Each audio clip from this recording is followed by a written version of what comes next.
Okay, I think can you hear me now? Check, check. Okay, welcome everybody. This is the Total Space Network, and we are also live on the Angry Astronauts channel. He should be joining us shortly here, but until then, we're going to try to do our best to keep you entertained and informed as to what's going on with this launch. If you would like to have your chats come up on the stream, you will need to do that on our stream over at YouTube/Total Space. If you would like to do stickers and things, you can do those still on Angry's chat. So wherever you are more comfortable with doing that, go right ahead. If you have any questions, you'll have to direct that over at Total Space. So today we have myself. I'm Asteroid, one of your stream hosts here at Total Space Net. We also have Ryan from the Space Update. Hi guys, Ryan here from the Space Update. Really looking for this launch of Atlas V and the Lucy mission to the Trojan asteroids. And we also joining us today is Rich LB. Hello everybody, Rich LB here from Becoming Multiplanetary. Also looking forward to today's launch, looking forward to getting yeeted at some meteorites. Seeing as we actually did the video for it recently, you should know this, Richard.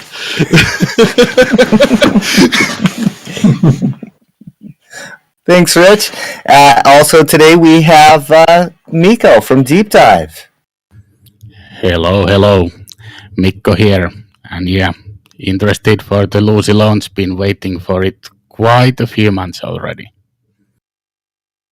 Yeah. So we got quite a lot going on. We've spent the last 2 or 3 days rebuilding all this as a surprise. We didn't know we were going to do this collaboration until just recently. So we're still ironing out a few details. Apologize if there's any audio issues. Let us know if there's anything we need to correct for you all. We are happy to do so. If you have questions you need answers, we are here to answer those questions. We are all so excited about this launch. We've done 2 videos relative to this launch already on our channel. One is just about asteroid types to kind of explain what Lucy's going to be looking at. That's available on our channel. We also just, what was it, yesterday or the day before, we released a video that's all about Lucy. That's Mikko and I going over all that information. I believe Angry also posted a video yesterday about the Lucy mission. That's available on his channel, so be sure to check that out. Oh, look, we have fireworks. Look at that. Hey. Rebecca Dixon for £5. Guess what, Rebecca? You are our first super chat on Total Space.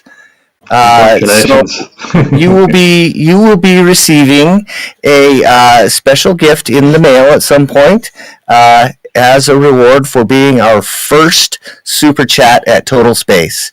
So congratulations and thank you so much for the super chat. Thank you so much. Thank you. Yeah. Ryan, do you want to tell us a little bit about the Atlas V? You had a little document that you shared with me the other day. Do you want to chat about that for a minute? Yeah, it's one of my favourite rockets, the Atlas V. Absolutely incredible rocket. I mean, since 2002, it's launched some of the most amazing missions. Both the Mars rovers, Curiosity, Perseverance, and numerous others. I mean, its track record is virtually unbeaten when you compare it to a lot of other rockets. Absolutely incredible, and quite interestingly, a lot of that technology, albeit from 2002, is going to go on to ULA's Vulcan Centaur rocket. So the boosters that are on this one, albeit there's none on this one, it's just a booster only with no solid rocket boosters. The boosters on that are going to be used on Vulcan. And the engines, similar configuration, it'll have the 2 engines, albeit not Russian engines. It's going to be the hopefully the blue origin engines. Maybe they'll get them at some point, who knows. But questioning Tori on Twitter to see any updates on those B4 engines from Jeff Bezos, but seems to be delay after delay. So I think everyone on the Angry Astronaut is fully aware of that one. and everyone else. But hopefully they'll sort out that engine problem, because it looks like almost everything's pretty much ready to go. But absolutely incredible rocket, and one of my favourites, alongside the Falcon 9. Albeit Atlas feed, it doesn't necessarily get recovered or anything like that, but I still absolutely love that rocket. What about yourself, Rich Miko? Yeah, Atlas 5 is a great rocket, and for this Lucy mission, there's really no rocket that could have launched it directly to the asteroids. So for that reason, there will be 2 Earth gravity slingshots before we can actually go to the asteroids.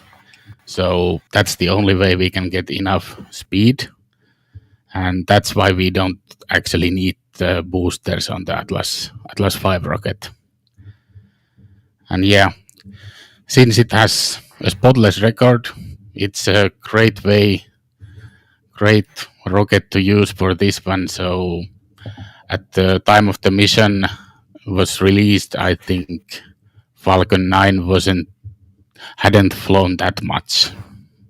Yeah, on the Atlas V, you've got that mighty RL-10 engine, which is I think the Goldilocks engine for deep space missions, because it's just sheer power compared to some other engines out there. It's just absolutely incredible.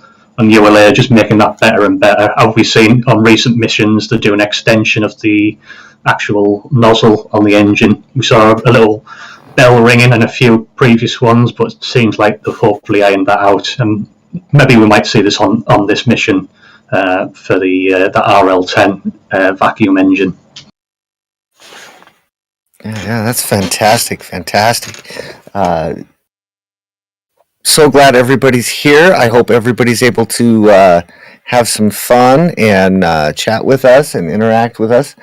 Again, Angry should be joining us at some point here. Let's go ahead, Mr. Producer, and let's go ahead and bring the Angry branding on, just so that the viewers on Angry's stream can see that this is a collaborative effort, and get a little bit more comfortable with what's going on here.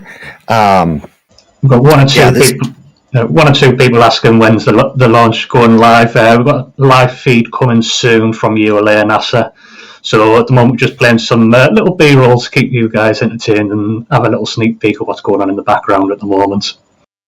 Yes, absolutely. Yeah, we like to keep a little bit of something on screen for everybody to see while we're waiting for those feeds to go live for us and everything. So yeah, we've got yes, definitely the hype is starting here. Eridimos. So yes, thank you. Yeah, as soon as the NASA and the ULA feed go live, we will be switching that out for what you're seeing already, and you'll be able to enjoy that live footage. For the most part, we're going to keep that audio pretty quiet and just listen to it ourselves a little bit and try to bring the commentary to you. Again, if you would like to chat with us and interact or ask us a question, you can do that on our stream. Or you should be able to do stickers and such on Angry's stream. It looks like those may not be working at the moment. I'm not sure if that's something that we can fix right now, so we apologize for that. We'll try and do something about that if that's possible. But in the meantime, if you want to chat and things, you can do that on our channel. So yes, thank you everybody for joining. Let us know, what is your favorite part of a launch, and what are you most looking forward to Lucy teaching us about the primordial solar system? Rich, what are you most excited about learning on this mission? So, not so much excited, but just really impressed by... I know the story of Lucy starts today with the launch, right? But we're going to be here for, getting years of science out of this mission between the different flybys, So this is like a gift that keeps on giving to the scientific community. So yeah, really looking forward to the kind of answers we're gonna see from this mission. Yes, absolutely. This mission is planned to go for 12 years, and like the Lucy satellite will be able to keep going after that. NASA's got a pretty good track record of being able to extend missions and get more data after the fact. The orbit that it's going into will continue to cycle back between L4 and L5 of the Jovian system. Down for you 1 second. He's got an audio loop. Okay. Looks like we are just about ready to have Angry come on stream with us. So we're just fixing that up right now. But yeah, as I was saying, like this mission, we could be getting information for a very long time. And this story started not too long ago with the discovery of the Lucy skeleton, and it taught us a lot about the origin of humanity. He's pushing double audio through, so it's killing the audio for viewers. Oh, I'm sorry to hear that. Is that just one of the streams, or is that both streams? Angry, you need to kill the... Stun. No, I'm coming back. Just 1 moment. Okay, all right. We are going to say goodbye to Rich, everybody. He's going to still be available in voice, but we are going to swap his camera out for our special guest here at Total Space, and everybody over on the Angry stream will be able to see someone they're a little bit more familiar with.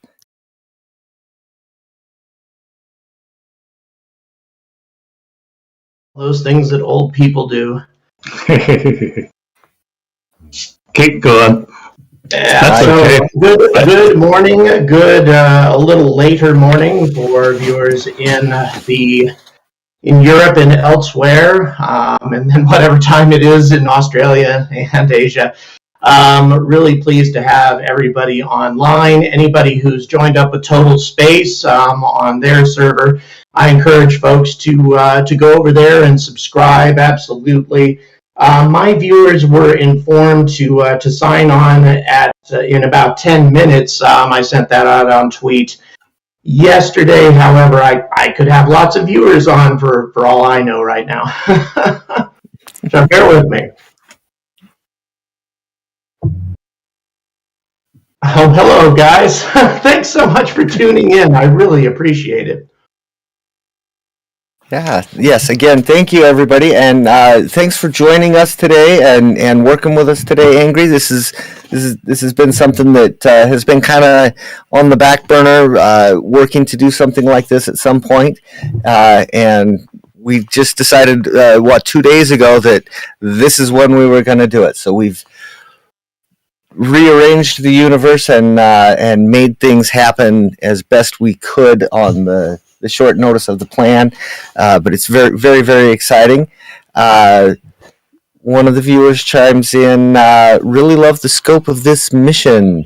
It's a 12-year primary mission, but this could continue for decades. We're even seeing satellites being upgraded in flight, and it cuts off there. I can't read the rest of that, Mr. Producer.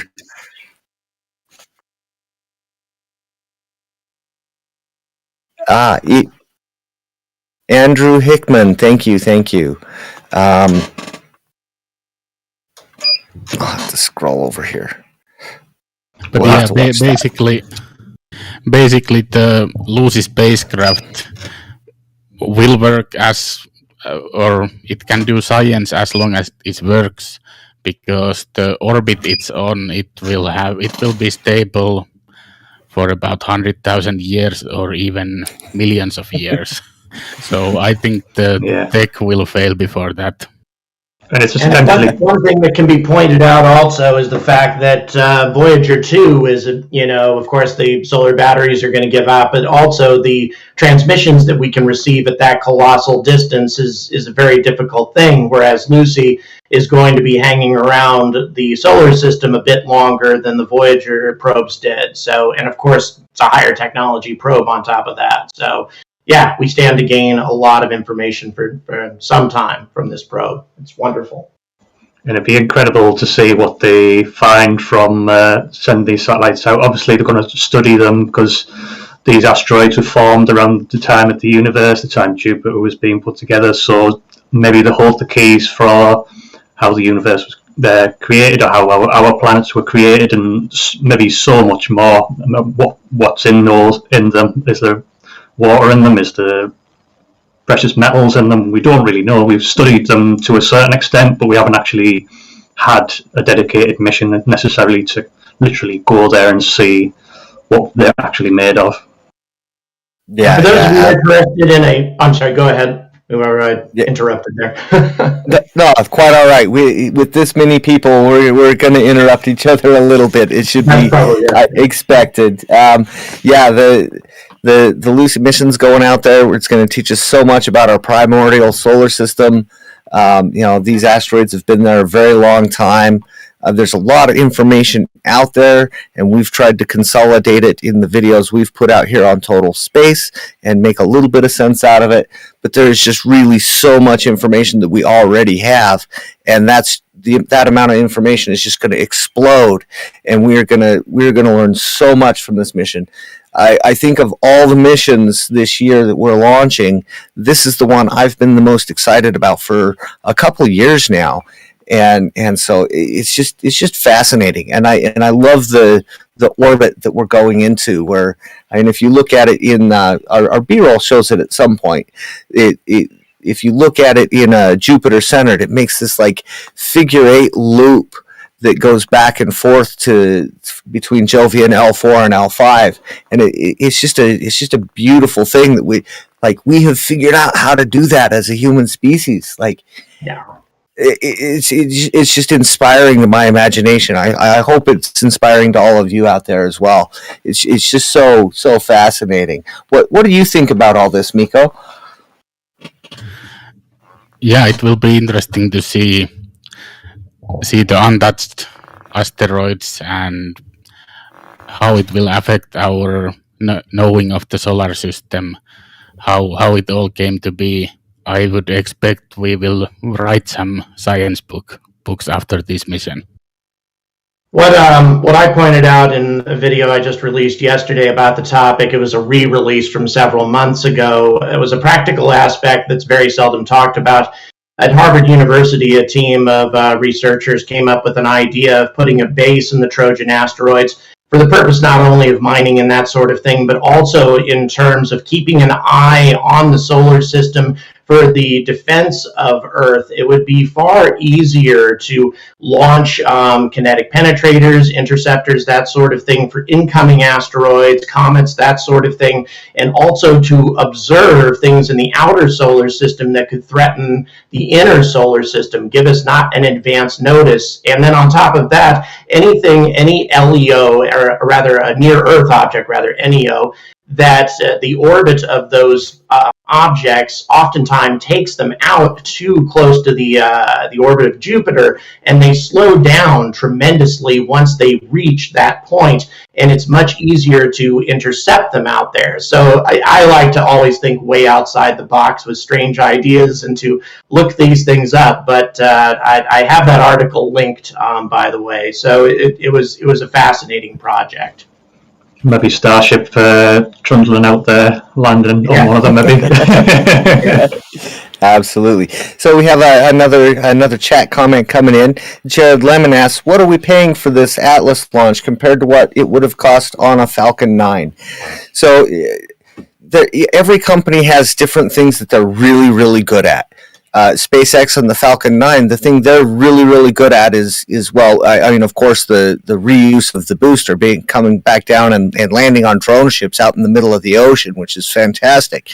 But SpaceX's thing is they save the taxpayers a lot of money.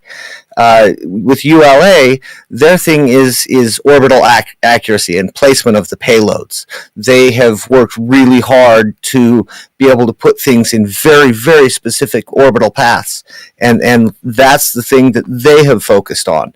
And every other company out there has focused on different things. So sometimes one rocket is better than another one for a specific use. The Ariane 5 is very good at heavy payloads to distant locations. That's just what the Ariane 5 has been built to do. So I don't know the exact costs. Maybe Mr. Producer or somebody could link that information up for me, and we can read that off in a moment. I think it's worth noting if a Falcon 9 did do this mission, it would be expendable. Because any deep space missions, SpaceX have to use the Falcon Heavy, but that's not quite here yet. That's true. That's true. So cost for okay. So it's about 150 million for a ULA Atlas 5 launch. Hopefully that answers your question. I'm sorry, I may have confused a name. Woody Muller, I think, had that comment. So thank you so much for chiming in. Jared Lemon asks, does anybody know if the composition of these Trojan asteroids will differ significantly from main belt asteroids? From what I know and understand, the main belt asteroids are formed a lot more recently. The Trojan asteroids have been trapped there since the beginnings of the solar system, so they're going to be quite a bit older. They're going to be very similar to what's out in the Kuiper Belt, out past Neptune and Uranus. Pluto is out in there in the Kuiper Belt area, so that those are going to be quite a bit older.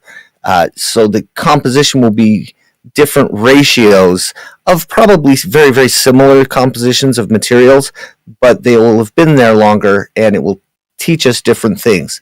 We also have a number of upcoming missions that will be going out there to explore some things. We have DART mission coming up, and we also have Psyche coming up soon, and both of those are heading out to explore some very wonderful things.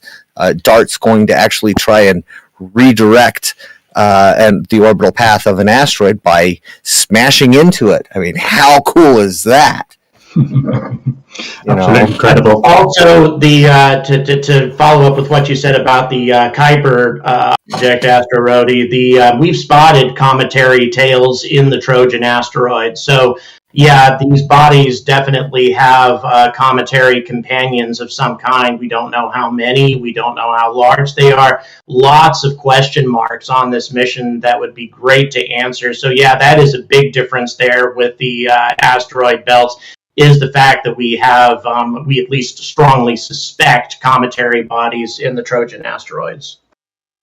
Yeah, and there is also some asteroid types, what we did a video about, that haven't been, well, pictured close. For example, D-type and P-type asteroids.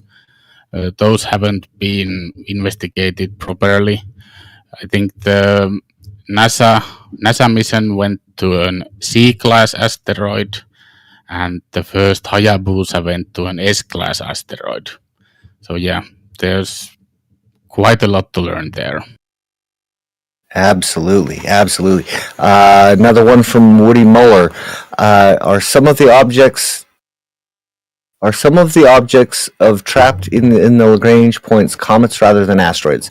I think Nico just kind of covered that. Yes. There are some cometary tails and things that have been spotted out there. There are some icier, which comets are going to have more icy type elements, and asteroids are going to have a little bit more like rocky and dusty kind of elements.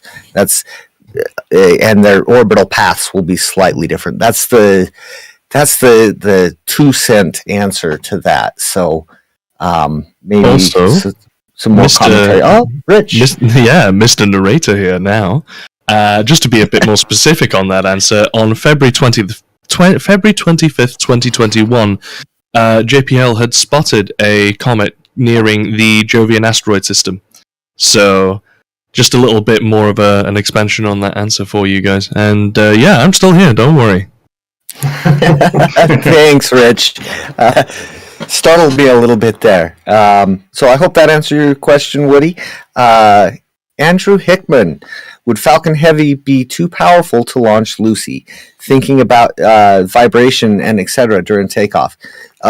Lucy went through a great deal of vibrational testing. Every mission, every satellite that we launch goes through vibrational testing, but that testing is going to be based on the rocket that it's going on. So if they were looking at putting it up on a Falcon Heavy, they would have had to do vibrational testing to make sure that it would survive those vibrations.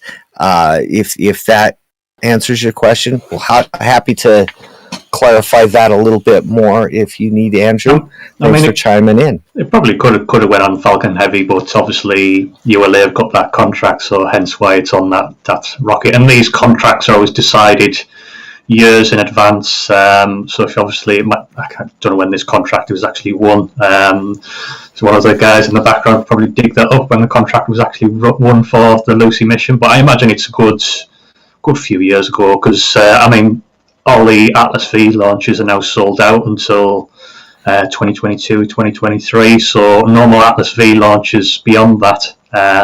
Fingers crossed for the Vulcan coming online. But yeah, that pretty much answers your question, Andrew. So if you have any more, feel free to fire them through. If I could add, again, sorry guys, if I could add one more thing to that, Falcon Heavy would have been a pretty crazy decision in 2019, which is when the final decision, when SpaceX challenged this issue in the government accounting office. Falcon Heavy was a very new product at that time and would have been a very risky thing to send this probe out on if you had Atlas V as an alternative. Definitely. So really, Falcon Heavy's getting its chance very soon, but in 2019, I would not have supported that kind of decision, to be honest. Yeah, that's a very good point. But we do have 3 or potentially 4 Falcon Heavy launches coming next year. We were supposed to get one this year, but the payload was not going to be ready on time for that launch, so it's been pushed to next year. But 3 or 4 Falcon Heavy launches next year. How fantastic is that going to be? So exciting. One really fun piece of information about Lucy is they started manufacturing about 18 months ago. So they won the mission contract a few years ago, but they didn't start building until 18 months ago. And they've put this whole thing together while the whole world is going through this global pandemic issue. And it's just fantastic. They've been able to get the whole thing built, tested, and shipped to Florida. It was built in Colorado, shipped to Florida. They've got it integrated onto the rocket and on the launch pad in time for the first launch window. So that's great. Yeah, we've got the NASA stream live now, but yeah. Yes. Yes. The chat goes by there. If you want to make any sort of super chat donations, it's only done via sticker. Is that correct? Is that the correct thing or not? Okay, so you guys know my PayPal. If you want to make a donation that way, it's there. But I would strongly urge you to make your super chat donations over here at Total Space. These guys are doing some amazing work, and they put a tremendous amount of effort in making this happen today. So I'd strongly support you guys making your donations over here. And if anyone's got any questions, pop over and we'll try to answer all the general questions in our chat on Total Space as well. So feel free to ask away. And we've got a stream just literally popping up now for you from NASA. There we go. Yeah, fantastic. Yes, thank you. again, we won't have, it looks like we don't have any chat of any sort over on Angry's stream, but if you want to interact with all of us, you can do that over on the Total Space stream. Angry will have his PayPal link available to you guys if you are more comfortable working with that, or if you would like to super chat, you are welcome to do so over on our channel. We also are available, both of us have Patreon available, so you can use that if that's the way you would like to show your support, or if you just would like to watch the stream and maybe click a like button or something like that, you are more than welcome to do that. So let's see, what else have we got going on? Oh, we've got a hiccup here.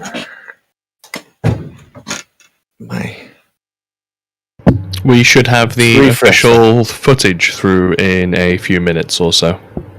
It's already on screen now. Oh, so it is. Come on, Mr. Narrator. Mr. Narrator is going to go and hide in a corner. That's fantastic. That's fantastic. Another one from Jared Lemon. I have a feeling NASA would have found a way to put a diamond on this spacecraft, even if they didn't end up needing one on an instrument. They actually do have diamonds on the Lucy spacecraft. There's an optical instrument that needs to split the signal, and they are using a diamond to split that signal. There's I believe Scott Manley did a video specifically about the diamond, or a little tidbit in one of his videos about the diamond. But they don't talk about that a lot. But yeah, there is actually diamonds going on Lucy in the sky. Nice little Beatles reference, kind of just slid right in there for you. I mean, I know, just to go off topic a little bit, but we've seen the likes of the NASA Webb Space Telescope. That's got quite a lot of gold up on the mirrors. So again, another something you take for granted in jewellery and everything else, but it all gets used on satellites, even though you don't really think of diamonds anyway. You wouldn't even think of using them on satellites, but they have their additional benefits for other uses, really.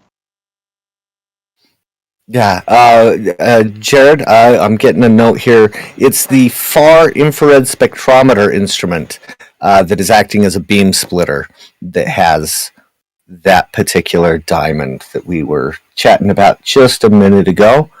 Yeah, so we are ready for some more comments. Throw your questions on up in the chat on the Total Space stream.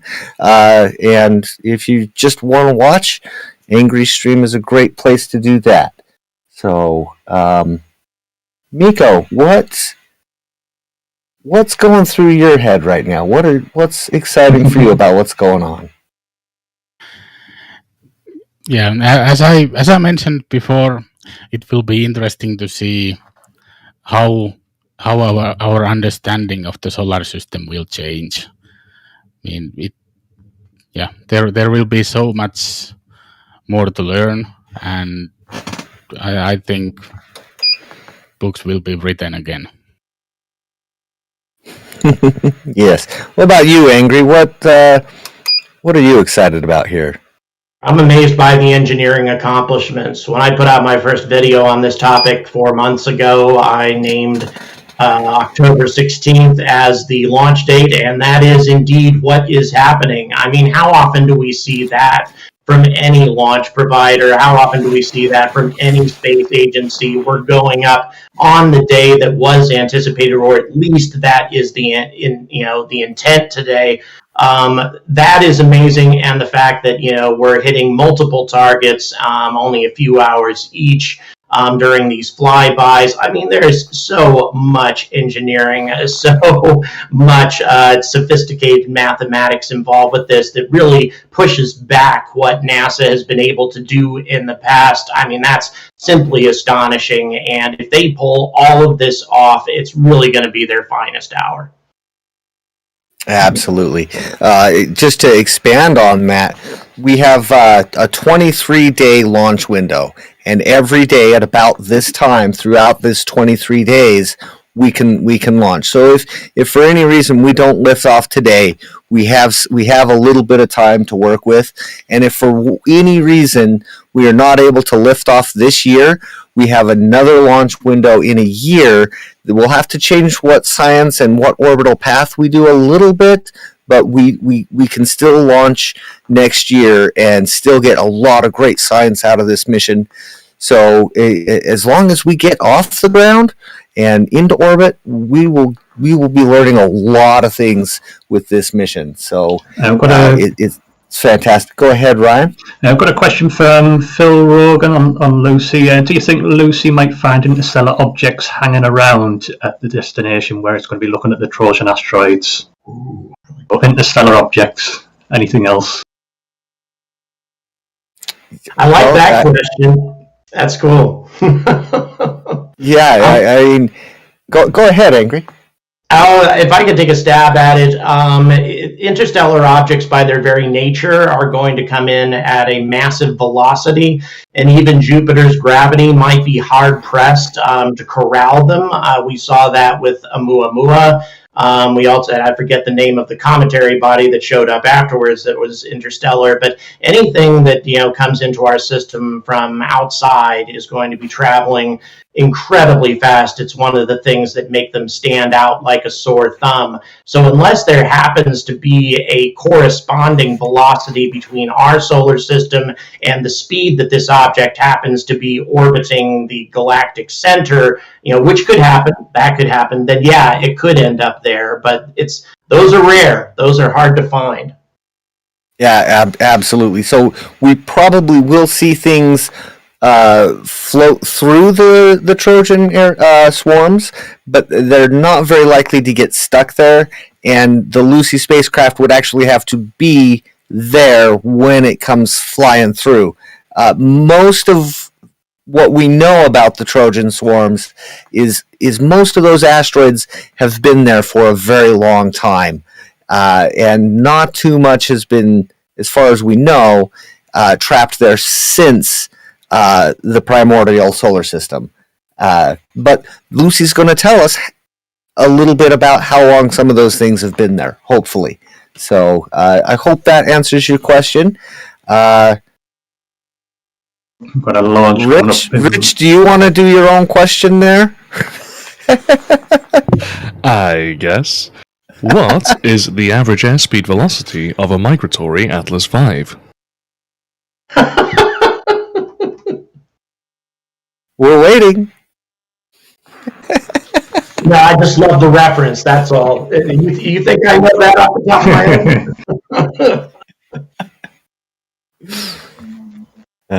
Oh yeah, I'm so glad someone in chat actually got the reference straight away. Jared, my man, you're talking my language. I gotta admit, I'm completely clueless on that one. I have no idea what you're referring to. So it's a Monty Python reference. Is it African or European? Exactly. It's a Monty Python reference. So the original line goes, "What's the average airspeed velocity?" Pull him to the floor. Messiah. What is your favorite color?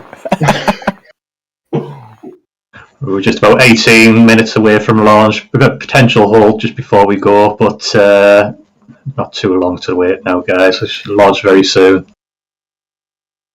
My heart's pounding. It really is. This is beyond exciting stuff. This is not your average launch. This is so difficult to accomplish what they're trying to pull off. And if they do it on the first launch window today, it will be a remarkable accomplishment in engineering, mathematics. I mean, wow. I just can't wait. I'm so excited. And a post that Tori put out on Twitter, I think just earlier this morning or last night, he said the launch window to meet the target is so small, but because of the incredible maneuverability of the Atlas V, it can make that launch window up to, I think, 74 minutes, I think he stated, rather than a couple of seconds. So yeah, 74 or 75, yeah. So if it slightly misses it, it has the capability to swerve back into the right path that it needs to be, thanks to the the amazing power of that RL engine, I think, just absolutely incredible. I think it was because of they have a real-time trajectory calculator on board the rocket. Yeah. So they can basically do it real-time. Compared to Falcon 9, there's no such thing. It would be a 1 second launch for SpaceX. Yeah.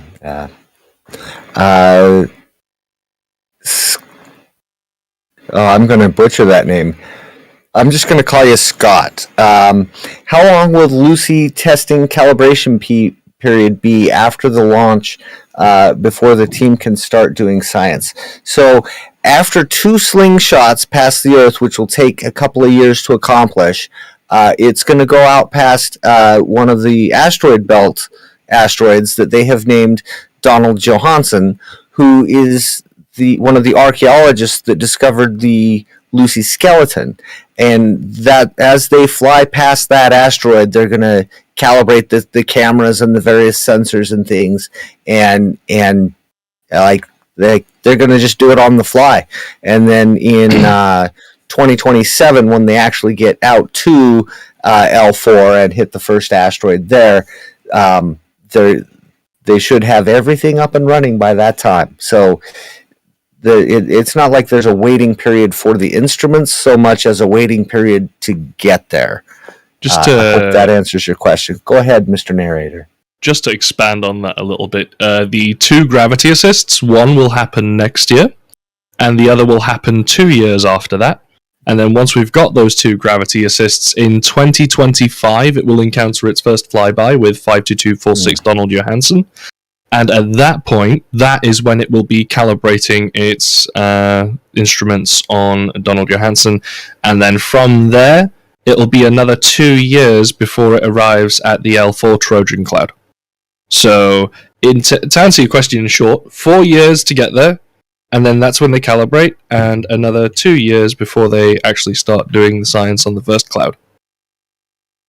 I'll talk about the long-term mode of thinking of these people. These are the kinds of people who could eat one salted peanut. It's amazing to me that you launch today and you have to wait 3 years just for the second flyby of our own planet. I mean, that's some serious patience and some serious attention to your job without much reward. It's probably worth noting that a number of people on this project may not be alive to see the results of their work. I mean, we're talking more than a decade before it's over.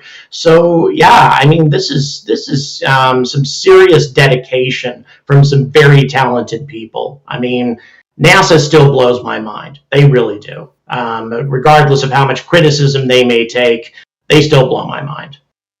Absolutely. Hal Levinson is the principal investigator on this mission, and he will be having his 75th birthday within a couple of days of the final planned encounter out at L5 with Patroclus and Monoceus. So yeah, he's hoping that he makes it that long. I believe is what he was saying. So yeah, quite exciting. Another comment here from Javalsh. It's so amazing what the science is capable of nowadays. Absolutely, so exciting. Another one from Jared Lemon. We got some chatters here. That's wonderful. My wife is audibly snoring, so she's really into this stuff. Yes. I'm not going to tell you to interfere with your wife sleeping, but I would laugh if you did. We got another one here from Phil Rogan. Does anybody think Lucy was thrown together too quickly? Design quality, trajectory calculations, or is it just me? So most of the instruments on Lucy have flown before. They've been used on other missions, such as oh shoot, my brain just went blank. But a lot of those instruments have been used before. They've been slightly modified for this mission. It is a little bit thrown together. But I'm pretty confident that they will pull it off. There's there's always a chance for errors and things, but that was how the team at SWRI was able to, Southwest Research Institute was able to win this bid for this mission, is by using stuff that had all been proven on other missions. The high gain antenna was used somewhere else. L. Ralph, L. Lori, and L. Tess are all instruments that have been used on other spacecraft. T2 cam has been used elsewhere as well. So there's a lot that it's basically they used Lego pieces from other missions and put this thing together, and they just had to make it all talk to each other, and they had a working spacecraft. That's how they were able to get the bid on this. So I hope that answers your question and maybe puts you a little bit at ease. But yeah, it is a little bit thrown together. But they did go through those calculations a number of times just to make sure they had good sized launch windows. They looked at, hey, what happens if we launch next year? What happens if we launch in 3 years? What happens if we're able to get off the ground a year ago? And really it just changes what they will encounter when they're at L4 or L5 that really changes. So really, really fantastic stuff. It looks like we are at about T-minus 10 to lift off. So just to expand on that, by the way, 2 of the instruments were based on designs that were already present on New Horizons, and 1 was based on OSIRIS-REx. Still, and I guess adding again, this is still a remarkable accomplishment. As we have seen with SLS, you can take existing technology, you can take engines that have been used before, you can take components that we understand and technology that is well established, and still take forever to get something done. So the fact that these people have been able to pull this off in the amount of time that they've been able to pull it off is truly outstanding. It's just outstanding. I guess it's different when you have a deadline when you can't launch. You have to do it. Yes, absolutely. I hope I'm not butchering this name. Joni K says, right, there's so much new tech in Lucy, just the way it is being used. Yeah, absolutely. It's being used slightly different, but a lot of it's been proven technology. It's all space hardened and ready to rock and roll. So thank you for chiming in. Another one from Andrew Hickman. Reusing instruments was a great idea. It increases reliability, reduces cost, and improves their capability. Absolutely. Maybe Ryan, do you want to take the next one there? Well, it's got Jared Lennon saying that I like the artwork they sometimes put on the fairings, but really creative with some of the mission patches they do and everything. And they always have dedicate the missions to past employees and stuff like that, which is always quite interesting, really. But some great artwork. They seem to be going with a bit of a more retro kind of thing by the looks of it from the presentation desk on screen there. It's not quite up there at the moment, but and then the mission patch itself, so quite interesting that. And the retro looks just, right back, guys. Retro looks just a tribute to the Beatles, apparently, from Mr. Producer. Yeah, definitely have the Sgt. Pepper color theme going on there. Yeah. But absolutely incredible mission. We're just over 7 minutes away from potential launch. There might be a little holes at a few points potentially if they find any issues. But at the very start, it looks like they're planning to launch at the very start of that window.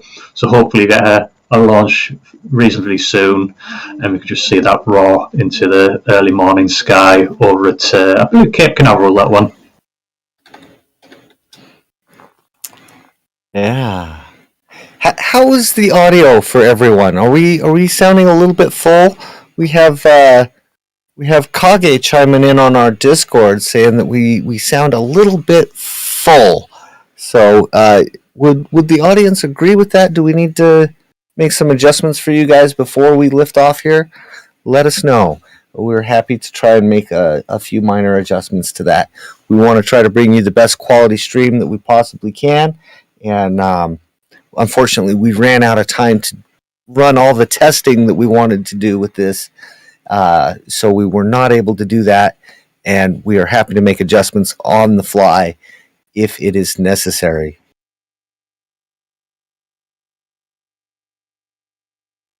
That should Okay. be the general connection and everything. But any issues, just let us know. We'll try and catch it as soon as possible. Absolutely. Thank you, everybody, for chiming in on that. Miko, do you want to take the next comment there?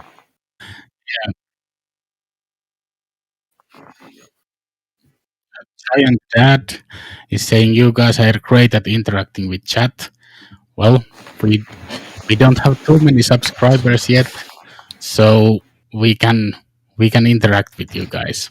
So throw your questions in the Total Space channel chat. We won't be taking the questions from Angry Astronaut stream. Yeah. That just like Miko was saying, a reminder to everybody. We don't have chat active on the Angry stream, but if you want to chat and interact with us, you're free to do that on the Total Space stream. There should be a link in the description. Can we verify that, somebody in the back scene?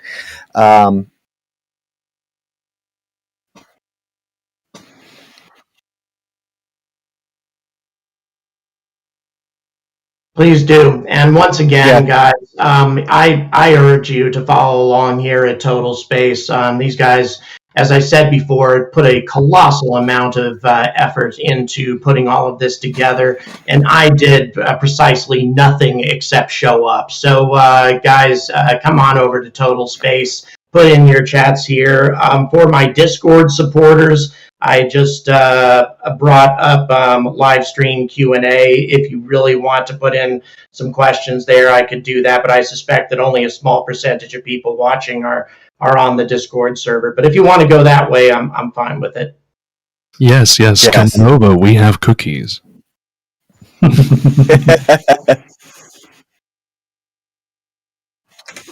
Yeah.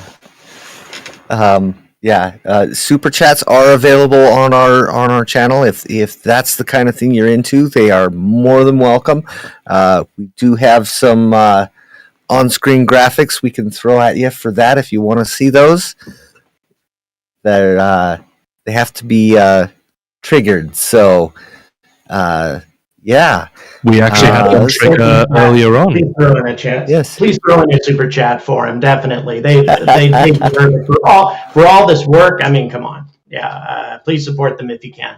Yeah. And I don't want to minimize what Angry has done here, because it takes a lot of effort just to show up sometimes. So, I want to extend a huge thank you to Angry for doing this stream with us and giving us this opportunity to work with you and your audience and try to interact. Streaming to 2 platforms on short notice, putting all the B-roll together and everything for this launch, making sure we had information and logistics all figured out. It's so exciting. Astro you know what, Rogi. Mr. Producer, if you will look in voice chat comments, we have a special guest that would like to chime in for a minute, it sounds like. You want to check on that and let me know when that's ready. Sorry, Mr. Narrator was saying something. What was that? I was saying, why not hit that applause button for Angry and his followers here?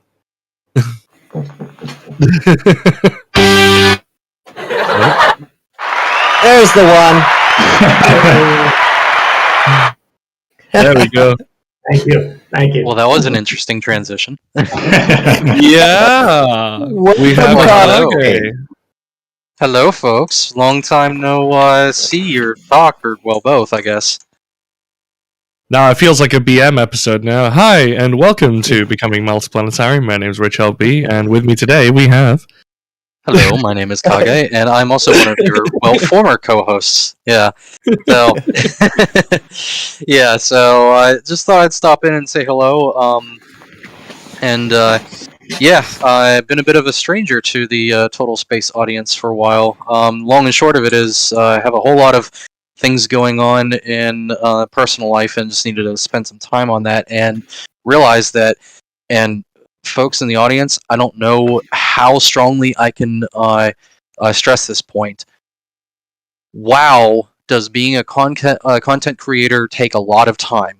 Like, when you see an episode or two come out per week, what you don't often see behind the scenes is there are perhaps hundreds of hours spread between multiple people just to do the research, put together a script, have a whole bunch of B-roll ready, do all the edits and cuts and recording and everything else. It takes a lot of time. So really, I'm not wearing a hat currently, but my hat's off to everyone in the space community, the Total Space crew, Angry Astronauts, Felix from What About It, everyone for how much effort goes into this, because wow, it's a lot. So please do support your local space community and throw a like, throw a subscribe, and if you're feeling extra generous, throw some money at Patreons and YouTube memberships. You really deserve it. We have list stuff. Right, looks like we are in a hold for the Lucy launch. 7, Yes. 6, 5, 4, 3. We're lifting off any second. 0. Do we have Yeah, audio? there we go. Hey, there we go. Liftoff. 5, There it goes. sending Lucy to uncover the fossils Go, Lucy. of our solar system. Come on. Arm shake, everybody! Arm shake!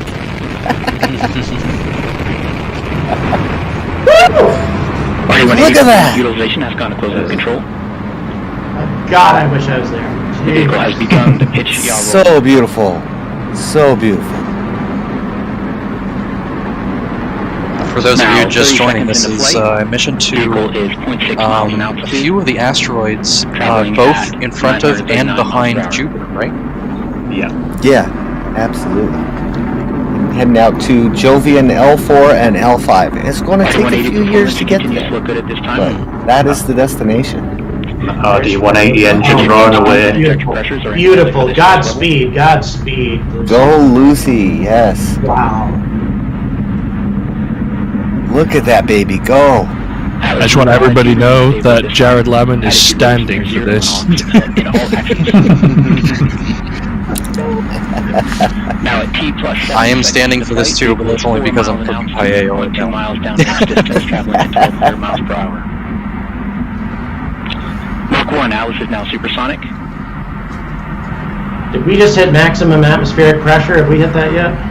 Yes, we just passed max Q. Yeah, I thought that was the case. I didn't. Vehicle is now passing through max Q. Max It Q. Dynamic pressure. should be popping up on ours, on our feed any second now. Look at that baby go. The vehicle is now slowing down slightly. That baby go. 1 or 2 back, Mr. Producer. I'm so excited. All of this effort, all of this time invested in this, and to launch this precisely. I hope I don't jinx it here. Let's go, guys. Approximately 2 I minutes. don't know if you can see me with all that video puke. I'm trying to fix it, guys. I'm trying. And there we go. That engine plume just slowly expanding as it gets really high up in the atmosphere there. Oh, I love those plumes.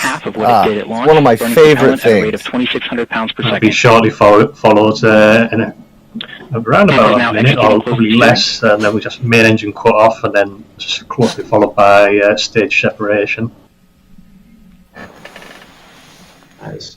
Looking good. 5 Man, it's central looking reaction beautiful. control system is now pressurizing the flight levels. Come on. So beautiful launch sequence there. We do have.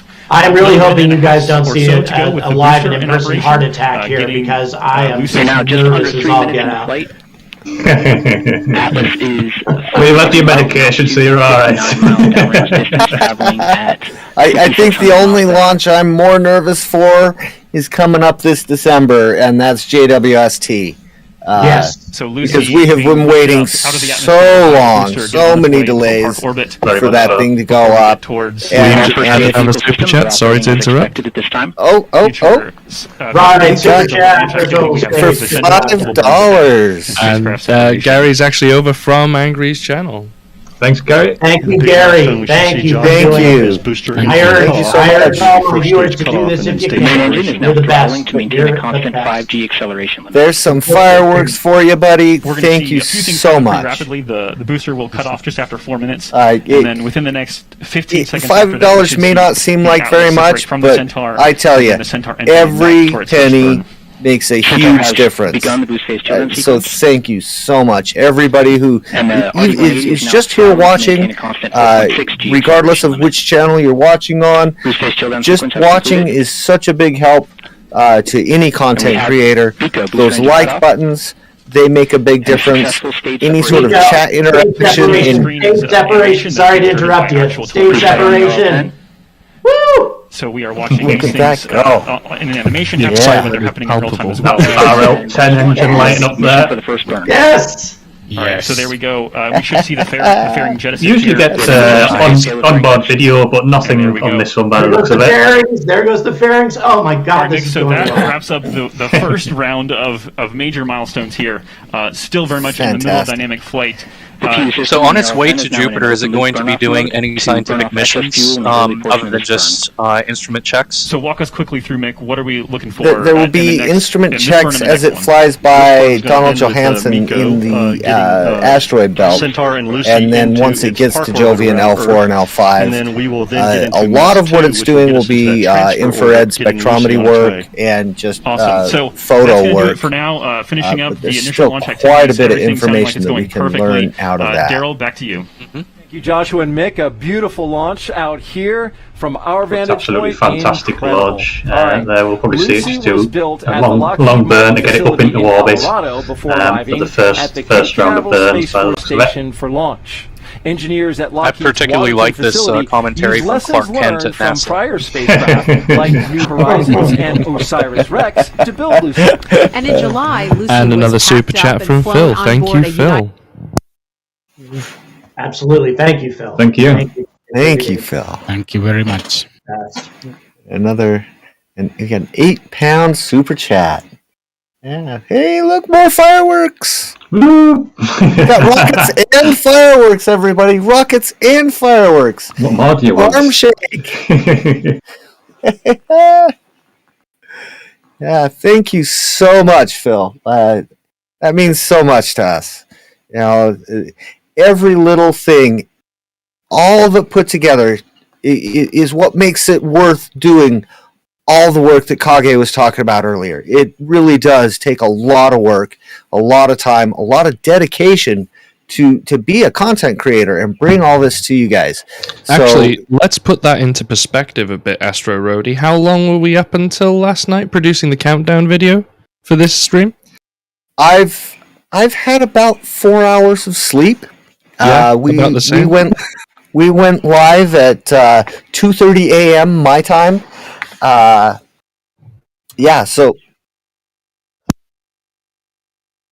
We've put about 90 man hours into this stream alone before we even went live. So that gives you an idea of the perspective, the amount of time that went into like editing together the B-roll. We made a brand new countdown video for the introduction of the stream. I put together a little video for my backdrop for this. We try to do something special for every stream we do. Like, it really does take a lot of effort. So even just showing up and waving at us in chat or being a viewer, hitting the like button, hitting the subscribe button, all those things add up to making it worth it. And any content creator will tell you that it really makes a difference just by watching a video. So thank you so much to everybody for being here and participating in this wonderful event and stream with us. And Phil Rogan with that £8 super chat, a coffee each from Angry's channel. £8, so £1 each for coffee. And another super chat from Jared. Well done, guys. Thank you, Jared. Thanks, Jared. Thank To you. all my Thank you. viewers over here, please like Total Space, please subscribe and watch their content. They put out quality stuff, so much quality stuff. So please support this channel.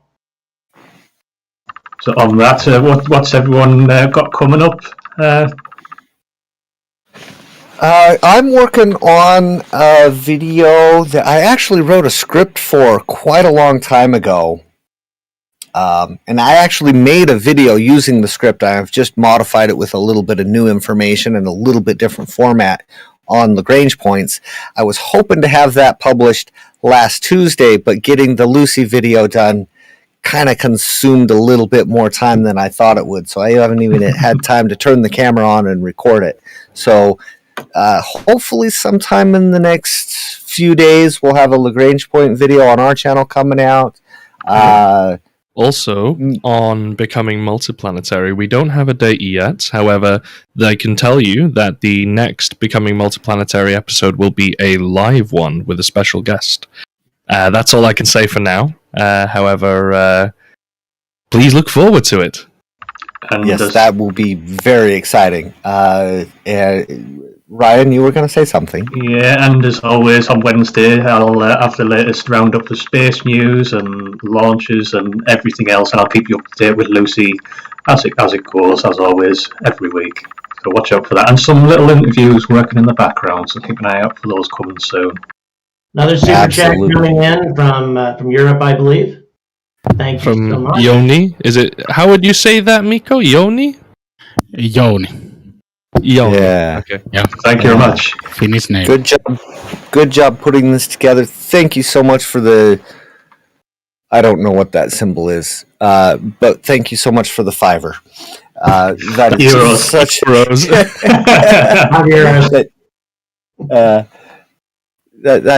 that's wonderful. What have you got coming up, Angry? Anything? Yeah, I'm keeping my fingers crossed in terms of there was a recent presentation at Mars Society about Mars Direct 3.0. My intention is to try to put together some more work. I don't know what it's going to be concerning, but I will be speaking to the creator of that plan over the weekend. So I'm looking forward to that. Actually, I have something real quick. Because Yoni gave us a €5 super chat, Miko, would you like to take this opportunity to thank them in Finnish? Kiitos, Jouni.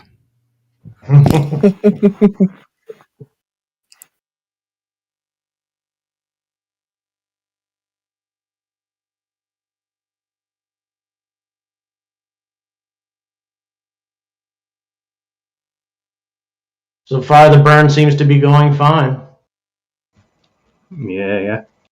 But on the questions, Sean, why no Centaur footage? Just the ground stations and everything. Not a clear line of communication, but just happens sometimes. We don't always get that footage. We just get the little fancy animation. But still good to get that. One thing also to remember is that when it comes to the information that they're downlinking from the launch itself, from the rockets and the stages, that the video itself actually to the engineers on the ground is not so very important. They get so much more valuable data out of all the sensors. So that's something that they definitely prioritize more the telemetry that they're getting than video feeds that they get, because that's really what's important for them to let them know if everything is nominal and on track. Video is just kind of one of those added bonuses, especially for the audience. Yeah. And have you got anything coming up, Miko, in the next week or so? I have not yet started scripting, but there's quite a few options I could go with. For example, Psyche Mission is a script I should start writing. It should be coming up next month, I think. But yeah, I I released an episode this week about the Lucy mission with Joey, with Asteroid. And then I also did Asteroid types video. And before that, there was a Starlink update video. So remember to check those out.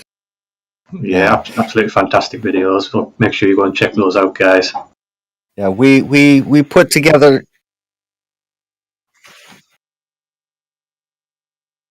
We have a lot of different kind of content that we put out here on Total Space. We do shorts, we do little medium 2 or 3 minute type videos. We have some things that are a little bit more involved, under 10-minute videos. Then we get into like our deep dives, which are usually right around the 20-minute mark, maybe 15-20-minute mark.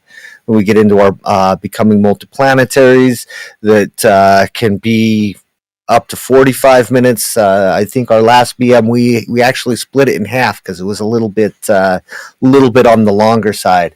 And then like Ryan was saying a few minutes ago, we do have a news show here that comes out once a week where we bring you the latest updates in space, what's going on, what missions are coming up, what's launching in the next week, what happened last week, a little bit about Starbase and SpaceX, a little bit about like Skyrora and Astroscale.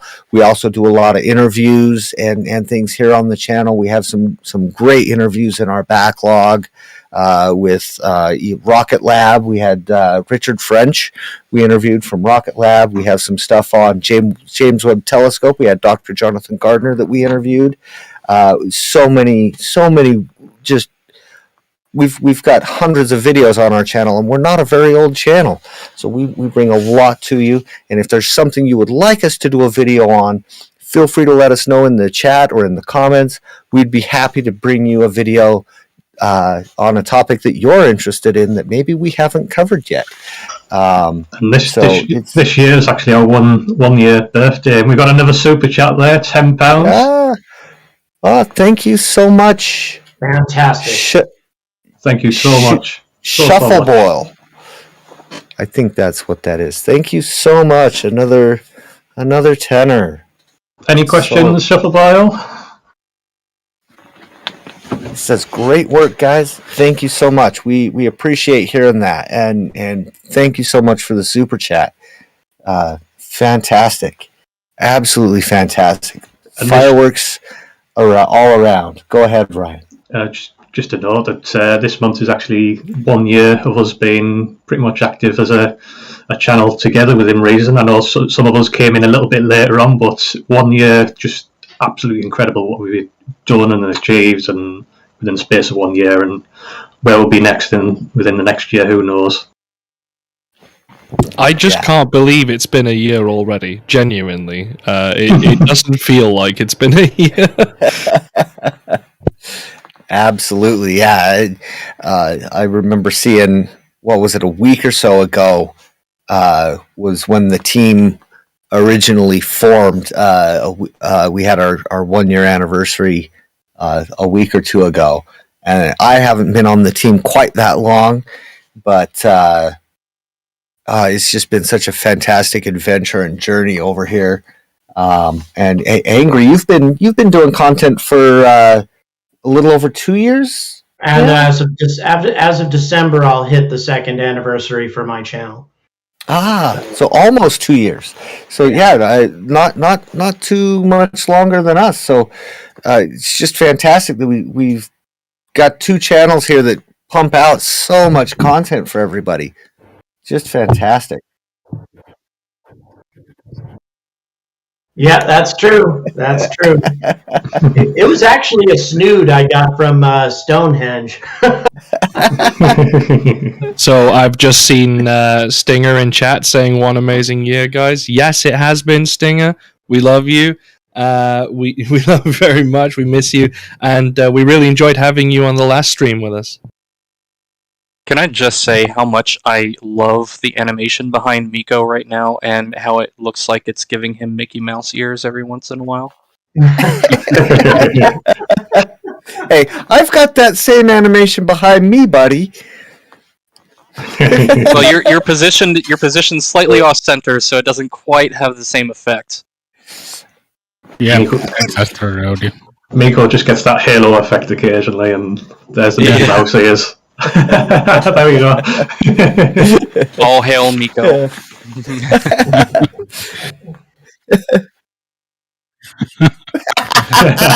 right as we're all paying attention, there comes the video puke. That's fantastic. Fantastic. Nice. This has been such a great, fun time streaming with all of you out there in the audience, and I think this is the biggest stream we've had in quite some time. The return of Kage for a minute, coming in for a visit. Rich LB doing narration. We've got 4 guests on screen.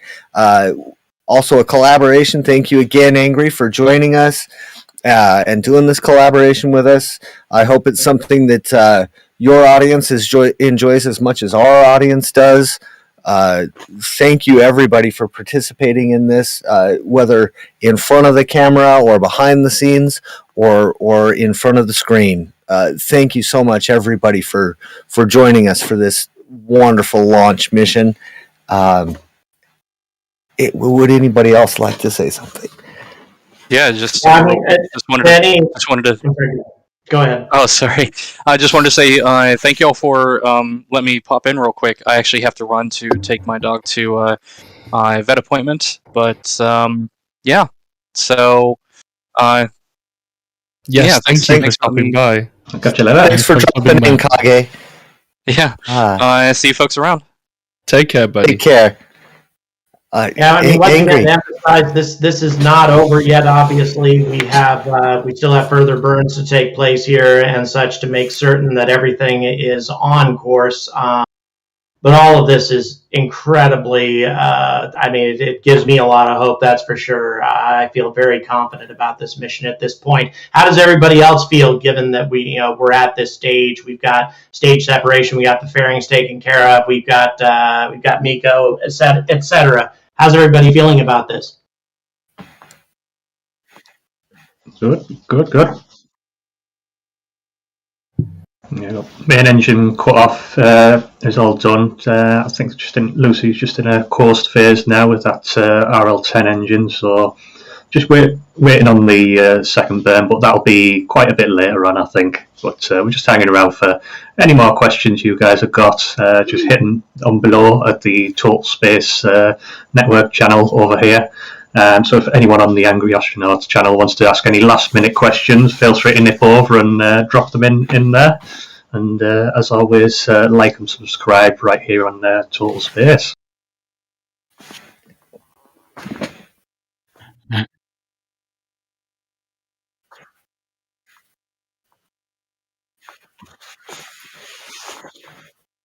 Yeah. So our tool that brings chat up in front of us is having a hiccup at the moment. Sods of Beach's metal detecting. Did NASA not have cams on the vehicle? So there may have been cams on the vehicle, just atmospheric conditions, too much competing telemetry would prevent that from coming through. Maybe the camera just couldn't see anything, so they didn't put it on screen for us. There are so many factors that could be involved with why that wasn't shared, or maybe there wasn't a camera there. We don't know. Typically, ULA is pretty good at putting a camera on there, so we may just get a video released from them later after the fact. It's hard to say. So many different things can be going on there as to why we don't see that. We do get a little bit spoiled by like SpaceX launches. SpaceX has worked really hard to bring those views to us, and it kind of spoils us a little bit when we don't see it. Yeah. But there's so many factors that could be involved as to why we're not seeing that, and unfortunately they don't tell us why we're seeing something or not seeing something, so really all we can do is just give it a good guess. Ryan, do you want to take the next one? Yeah, we've got Phil Rogan firing another question over. The launch went okay, but Lucy could still head off to Neptune to follow Starman. Yeah. I don't think. I think it'd be on track. I think, but God knows. Do we have an update on where Starman is actually? Somewhere. I will attempt to find that out for you right now. Give me a moment. I believe it's the Starman is just cycling between Earth and Mars orbits, but it was off trajectory, so it didn't quite interact with Mars. But I believe it's just it's on a cycler orbit of sorts. We have someone in the back channel checking on things for that, and we'll get an update for you in a minute. Answer for you. Your answer is currently it is sat just outside of Mars's orbit. It's crossed Mars's orbit outside it, and it's currently on its way back in through Mars's orbit, and then we'll meet up with Earth's orbit after that. So, roughly in terms of miles, it's about 171,690,573 miles in counting, or if you work in kilometers, it's 276,309,398 kilometers. Or, to make it really simple, it's just 1.847 AU. That was a mouthful. Thank you, Mr. Narrator Rich LB. that was quite a mouthful. It'd be nice to see what kind of shape that roadster is in after all this radiation bombardment. I would say it's probably not in the greatest shape right now. Hopefully still under warranty. You know, as much as it's not in a great shape, it's currently getting 14,695 miles to the gallon, so you can't complain about the fuel economy. But it's a Tesla. It doesn't. It doesn't. Well, I guess you've got to factor in the Falcon Heavy propellant cost, I guess. Yeah. But still, it's a very long journey and no fill ups.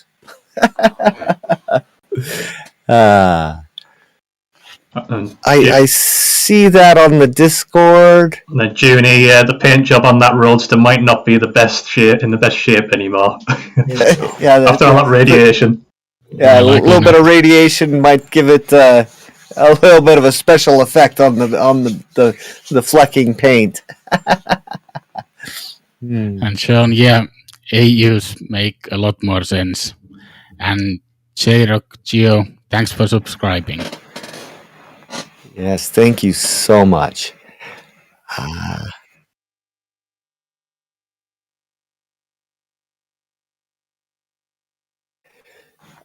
So Alan says, how can they know precisely where a spacecraft is during its mission? Since the launch of the Voyager spacecraft, we have developed a little bit better radio telemetry and high gain antennas and things. So that the high gain antenna on Lucy is was it 6.5 feet across? So it's quite large as far as an antenna goes, and it's able to communicate back with us at its furthest point. I believe it's a 45-minute delay with communication with us. So like we've got a lot of different sensors and antennas out there orbiting the Earth that help us triangulate those positions and things. So we're actually able to pretty precisely tell where a lot of things out there are, especially if it's able to send us a signal like Lucy is. So we can tell where it is based on that signal and triangulation. I hope that answers your question. ULA just posted an update. Now halfway through this course period, Centaur systems remain in Earth orbit. The vehicle continues in this course, headed to precise point in space where the second engine firing is planned. So Wonderful. Everything on track. Yeah, and also, I mean, and correct me if I'm wrong, guys, but generally once you get to this point, there can be, corrections, compensations that can be made with, additional burns, that sort of thing, in case there's any, if the spacecraft is slightly off course, off trajectory, etc., to correct these things. I mean, we're past a lot of the tough part, the extremely tough parts, obviously if the rocket experiences a problem during its initial ascent, it's game over. Whereas, when we're in this point, there can be corrective maneuvers that can be made, depending on the severity of the situation. So I'm feeling very good about the state of Lucy right now. What about the rest of you?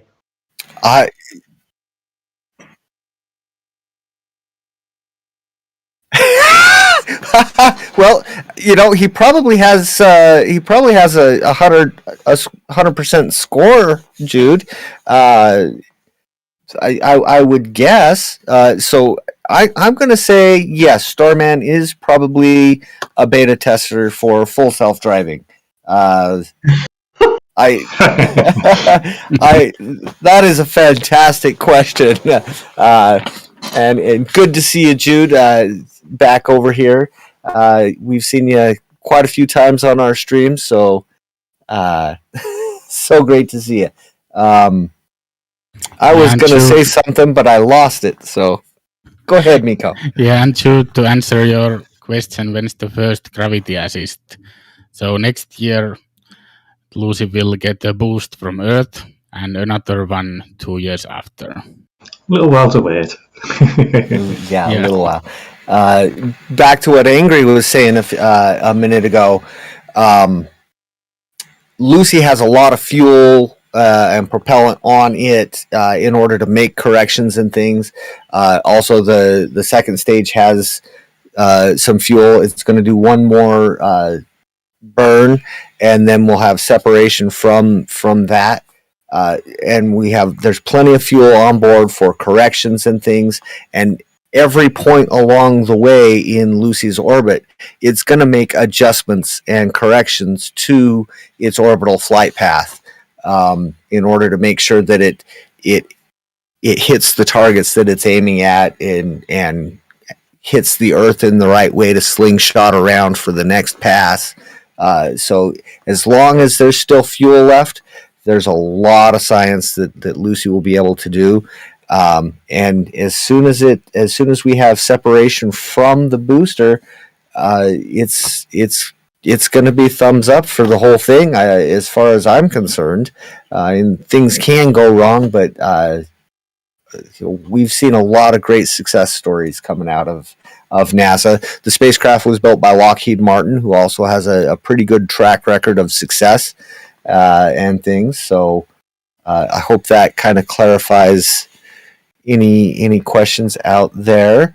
I know Boeing get a lot of stick, but it's actually Boeing and Lockheed Martin that are like a joint venture for ULA. So although Boeing gets a lot of stick for Starliner and everything else, they are partially involved with the Atlas V, believe it or not. So there you go. Yeah. Now, I'm going to say the only reason they're doing a good job is because Lockheed Martin is looking over their shoulders, right? Yeah. I'm going to say that. You build it. We'll program it properly. I've actually met some of the electronics engineers over at Lockheed Martin, and they're really, really quite intelligent guys that I met working on a project. Number of years ago, we were working on something. I can't talk a lot about it because it's an ITAR project, but was really fantastic talking to those guys. They were real fun and really quite intelligent. A lot of changes had to happen on the fly and things. And it was just fantastic working with them on that electronics project. So it was quite interesting. Go ahead. Sorry, I just want to cut in here real quick with some relevant information. So for all of you out there who actually are trying to follow Boeing Starliner, for those interested and for anybody that is working in media, NASA and Boeing will be holding a joint teleconference at 2:30 p.m. at Eastern Daylight Time on Tuesday, October 19th. And during this teleconference, it will be attended by Steve Stitch from NASA's commercial crew, as well as a few people from Boeing's commercial crew program. and they're going to be talking about what happened during the CST-100 failed test, specifically on the oxidizer isolation valve issue that was discovered ahead of the planned uncrewed test. So anybody who's interested in listening into that, that is at 2:30 p.m. Eastern Daylight Time, Tuesday, October 19th at nasa.gov/live. Yeah. And for those of you hoping to hear them say you're fired, that's probably not going to happen. So. But on that one, it was a load of valves that are essentially jammed shut because of all the propellants and some sort of moisture that somehow got in the lines and stuff like that. Apparently they know what went wrong, but they've had to take the craft off Atlas V, take it apart and unjam I think it's 13 or 14 valves literally by hand because it's just jammed shut. So it would have been an absolute catastrophic failure if it reached orbit. Essentially the propellant lines were all jammed shut and nothing would have fired up. So that would have been fun. Yeah, I can tell you, I worked at an amusement park ride factory for a few years, and we did a lot of different kinds of like hydraulic valves and pneumatic valves. And when those things get stuck and they've got pressure on them, it can be quite difficult to get them unstuck. So when you shift into cryogenic propellants and things, when you get a little bit of corrosion in those valves or anything, when those things are stuck and cold, it can be really quite a chore to get things unstuck like that. So it is kind of a big deal to work all that out and prevent that from happening is a major task. Not trying to defend anybody here. They should have had this figured out quite a few years ago. So I personally am a little bit disappointed that they were not a little more proactive on this. Given that my taxpayer dollars are going towards it, I am confident they will figure it out, but I am disappointed that they haven't done so already. So it really is quite a complicated task to deal with all those valves. Nico, we haven't heard. Sorry. Go ahead, Angry. All due respect, Astro Rody, given how close we've come to catastrophic failure with this vehicle on multiple occasions now, I am in no way comfortable in putting human beings in this thing anymore. We've come within a hair's breadth of losing this vehicle on a number of occasions at this point. And if we had human beings on board, I do think that Boeing would be close to being out of a job. So yeah, I'd find it extremely unacceptable. And at least to me, it seems like NASA's decision to move the couple of astronauts to SpaceX vehicle tells all about it. Absolutely, and I agree with you, Angry. It's I'm very grateful we have not done any sort of manned flight with Starliner, and I am right behind you on being uncomfortable with that, which is why we do these tests, which is why we're redoing the flight test. But yeah, I really hope they get it straightened out. We do need a second launch vehicle, so hopefully they get it all figured out and we can get the tests done and start to feel a little bit more comfortable about maybe someday putting people on that. But I'm with you. I also am not very comfortable with it at this point right now. So I would totally agree.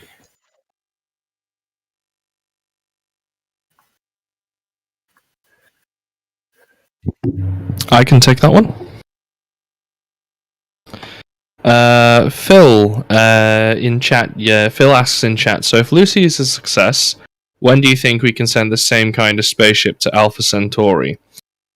As for the same kind of spaceship, probably not for a while yet. However, I'm not sure if you're aware of a project called Starshot.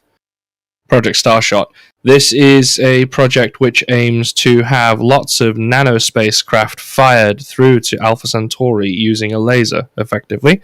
So you have a sort of a little nano satellite that weighs maybe less than a gram, and then it has a solar sail, and then that solar sail unfurls when it's in space. They are launched loads at a time in a giant swarm, and then a giant laser is pointed towards these solar sails, and they get accelerated out of the solar system, and they will be aimed towards, I believe, Alpha Centauri. I hope that answers your question.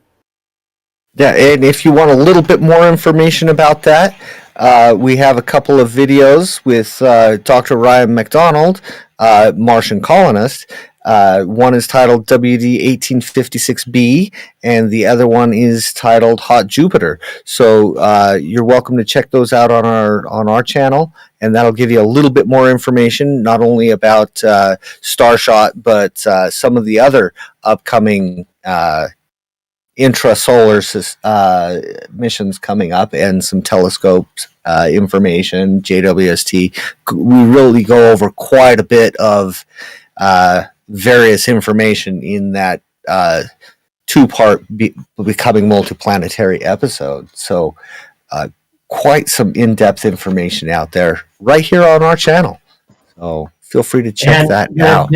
One more thing. One of the greatest minds behind this concept is Dr. Avi Loeb, former chair of astrophysics at Harvard University, who also believes that Oumuamua was an interstellar probe utilizing this kind of technology. So one of the greatest minds behind this idea also believes that we have been visited by a probe similar to this. So very, very fascinating stuff, to say the least. Absolutely. Jude chiming in, Boeing has really hurt innovation. It has made the regulatory agencies gun shy. Starliner and the 737. I agree. You know, we've got a lot of the old guard trying to hold on to their shorts right now. Because SpaceX has really disrupted things. Rocket Lab is disrupting things. A lot of the newer companies are disrupting. We've got Firefly and Astra knocking some things over. Relativity Space is getting ready to shuffle things up a little bit. And the old guard can't keep up. They're too busy lobbying and playing political games and things like that to really pay attention what's going on around them. And you see the same thing in the automobile industry, where things have been really disrupted by companies like Tesla, and the old guard, old automobile manufacturers are scrambling to try to keep up or even figure out WTF is going on right in front of their faces. I'm really glad that we're seeing all this disruption in these industries because it's going to save the taxpayers money. We will get more bang for our buck on future science missions and things. It really is fantastic that we're seeing all these things happen, and the old guard can maybe find a 2x4 big enough to pull their head out of wherever it is and start being a little bit above the table as far as the dealings and things that they're making.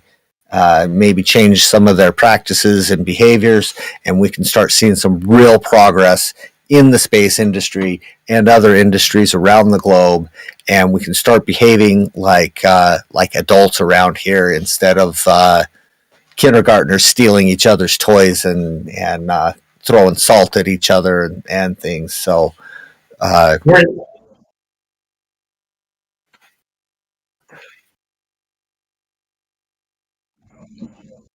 and main engine start 2 has actually happened. Yes, yeah, we have second burn on this. Second burn. This is about a 6-minute burn, so it will burn about 4 minutes still. Thank you.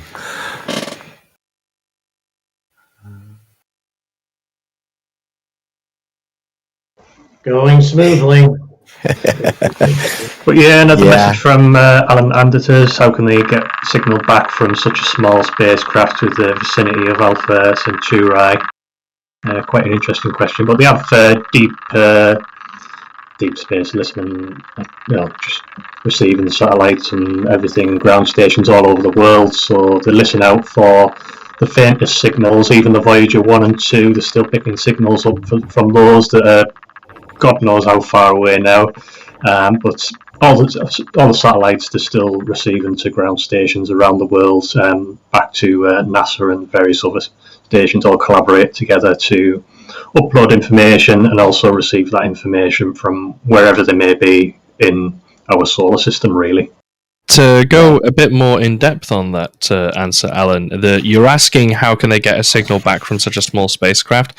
The idea is that they're going to be using a tight beam laser transmitter, okay, and that is going to transmit to a phased array, 100-watt optical phased array on Earth. So effectively, it's just a giant grid of telescopes that's going to be listening out for this laser tight beam. Whilst we don't know exactly how long that is going to take for the signal to get back, I would assume it would be something akin to... Well, I would think it would be, with a tight beam laser, it would be at the speed of light. So probably be a year to receive a signal back from that system? Over 4 years. 4 years, sorry. Yeah, it's quite a ways out there. But the signals can travel really far. It's just more a matter of the delay in the information getting back to us. We won't be able to steer them very much because we won't be able to hit one side of the solar sail or another, and if we did, it would spin the whole thing and we would lose any control at all. So really, once it's on trajectory, it just goes. As far as communication, those signals travel pretty much forever. It's just the further they go, the fainter the signal gets. But we are able to pick up some pretty faint signals with current technology. And I mean, even 50, 60 years ago, that technology, we're still able to pick that up. So not too terribly concerning. And Starshot is a future mission. So we're going to have even more advanced technology on that. So I hope that answers your question a little bit. And Joni says it's nice to watch that apogee rising to open orbit. Yeah, it's getting fast, and yep, there it went. Very smooth. I like that comment, J. Rocio. To put some numbers to this, as of October 11th, Voyager was 154.7 astronomical units, 23.143 billion kilometers, 14.380 billion miles. By way of comparison, Pluto is less than 4 billion miles away from the sun. So this is a Voyager's way out there, and yet we can still hear it.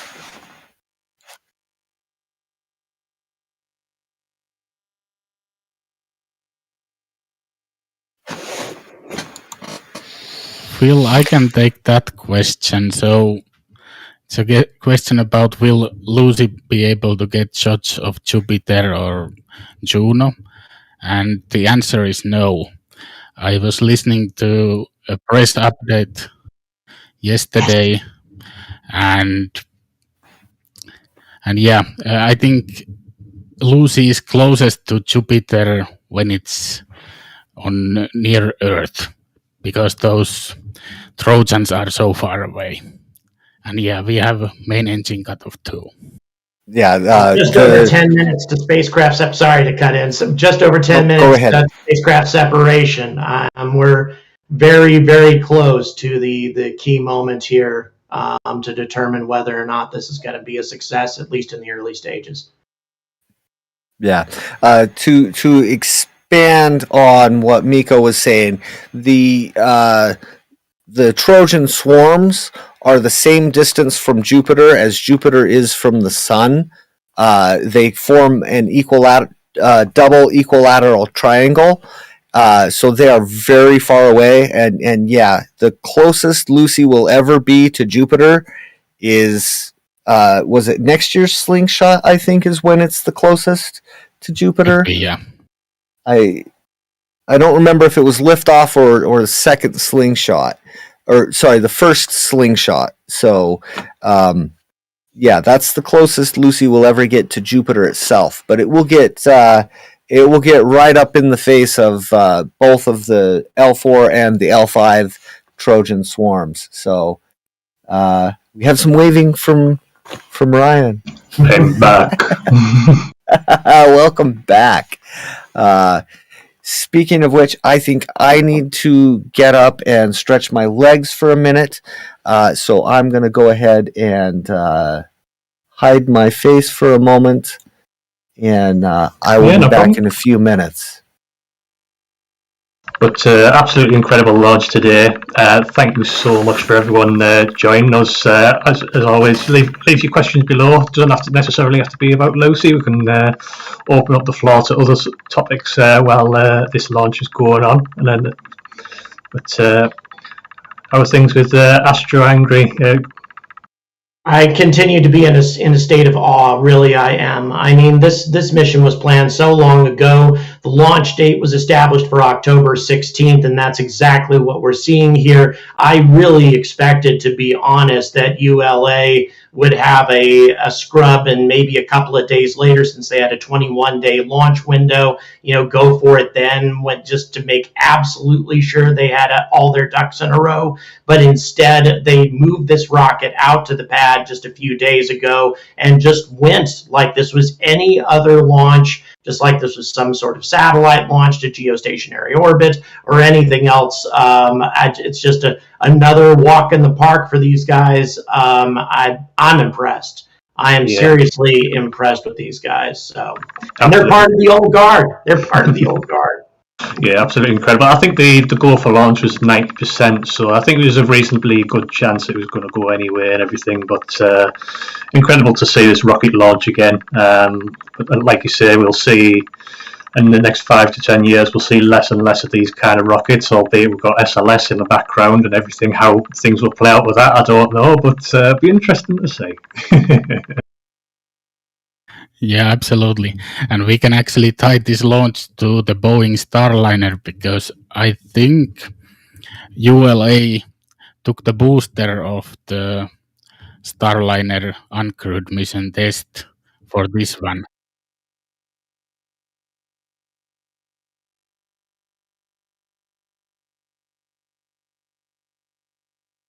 And Jude is saying that Scott Manley has a good video of Lagrange points, and I can actually tell you that Asteroid will be filming his Lagrange point video soon, so be sure to tune in to see that.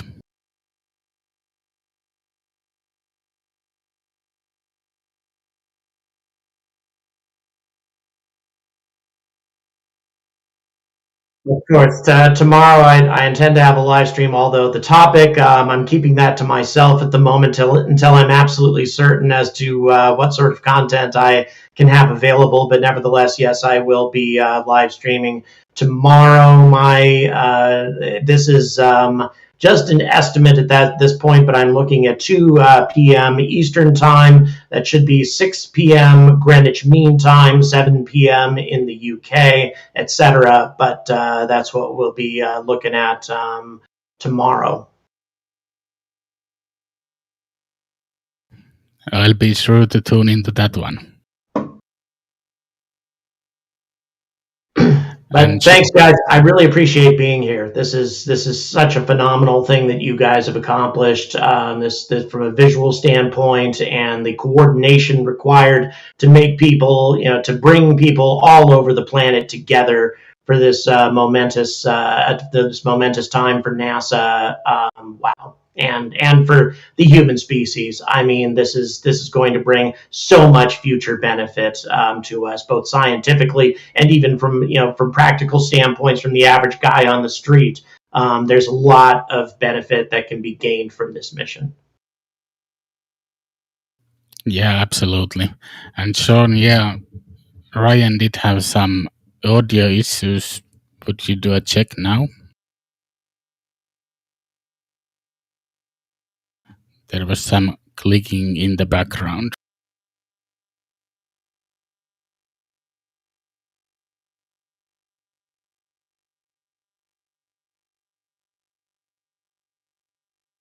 And the Lucy spacecraft separation should be happening in about 5 minutes.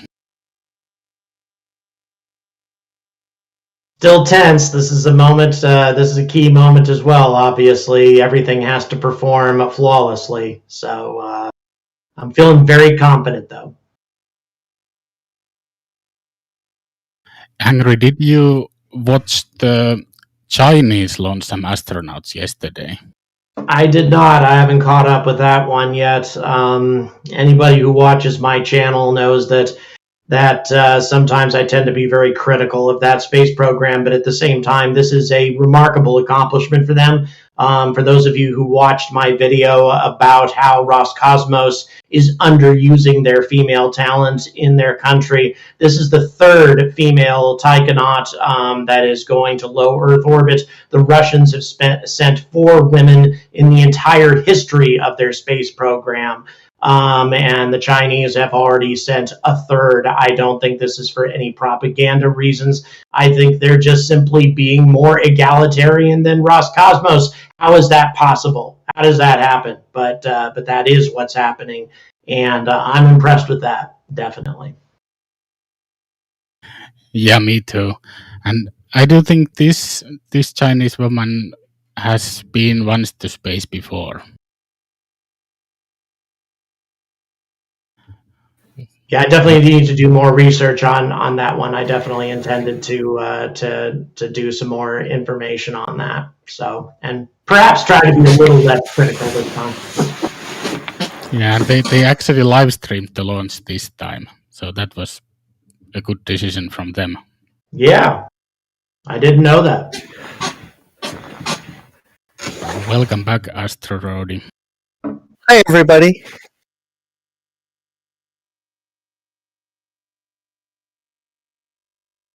Oh, maybe he. Oh, there goes my camera battery. We'll fix that real quick here. I'm not sure when the solar array deploy is, but the Lucy separation is in 2.5 minutes. I'm not sure if we will get a view or telemetry in this stream about the solar array deploy. Yeah, it may come after the fact. Yeah.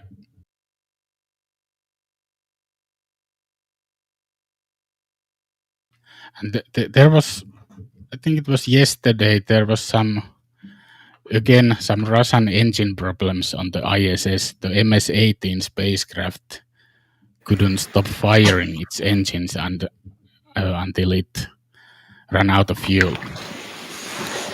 Yeah, the Russians seem to be taking the ISS for a couple of waltzes lately. You know, doing a little bit of dance and a little bit of jig and things. Hopefully, whatever's causing all that gets figured out and sorted really, really quickly before we have any real problems. Most of it's just orientation issues, but that requires the use of the onboard supplies to correct things and get everything pointed back in the right direction so that solar panels are pointed at the sun and things. So hopefully they get that sorted.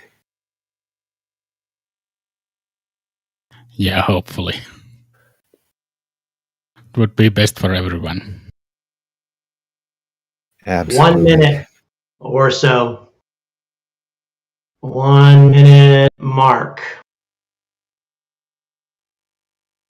Yeah, maybe we should actually listen to the stream for the separation of Lucy. I'm for that.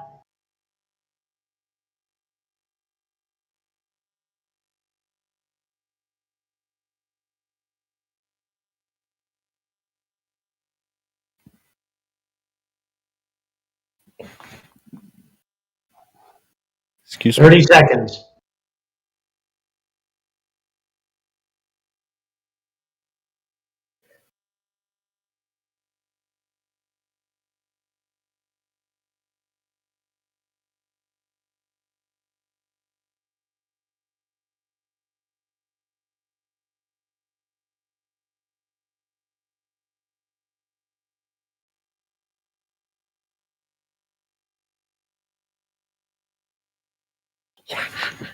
Yes, there it goes. Yeah. Fantastic. Fantastic. Well done, guys. Well done. Good job. Good job. Congratulations, ULA. At this point, ULA has finished everything that they're going to be doing for the mission, and now it gets handed off to the control team at Southwest Research Institute, and they will control for solar array deployment and things. And off Lucy goes into the sky with diamonds. So fantastic. God, I'm thrilled. This is quite an amazing thing. And, you know, as much as we want to talk about reusability, and certainly that's where I want everything to go, this was the right rocket for this job today. It just was. And that is self-evident. It's quite an accomplishment from ULA, NASA, and everyone else involved. I am beyond impressed. Absolutely. You know, as I was taking my little stretch there, I was thinking about it. And, you know, here at Total Space, we're a little bit more focused on the science and things, whereas Angry is a little bit more political about things. And it's absolutely critical that we have channels that bring both of these types of information out to the viewers and out to Team Space and things and share all that. It's very important that we look at the whole picture, not just the science, not just the politics, but these companies absolutely need to be congratulated for their science, and at the same time, they need to be called out for throwing salt around or you know, the lobbying and things that go on and the political aspects of things. So I'm really grateful that folks like you, Angry, are putting out content that